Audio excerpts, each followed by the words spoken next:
पारू या मालिकेत होणार एका नव्या चेहऱ्याची एंट्री.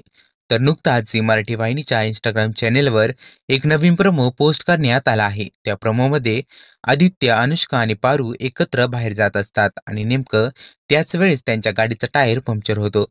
अनुष्का आदित्यला विचारते काय झालं, तुला येतो ना टायर बदलता. त्यावरती आदित्य म्हणतो, आपण काय याची काळजी करतोय, आपल्यासोबत आहे ना नोकर पारू, ती बदलेल की. अनुष्का विचारते पारूला जमेल का चेंज करायला, आणि अनुष्का आणि आदित्य तिथून निघून जातात. पारू गाडीचा टायर कसा बदलायचा याचा विचार करतच असते. इतक्यात तिला एक हॉर्न ऐकू येतो. तो हॉर्न गाडीचा नसून तो हॉर्न सायकलचा असतो. त्या सायकलवर प्रेम पुजारी आपलं गांभारी अशी पाटी लावलेली असते. आता हा प्रेमवीर कोण आहे याचं उत्तर प्रेक्षकांना या नव्या प्रोमोमध्ये मिळालं आहे. हा प्रेमवीर दुसरा तिसरा कोणी नसून अभिनेता आणि दिग्दर्शक म्हणून ओळखला जाणारा अभिनेता ऋग्वेद फडके आहे.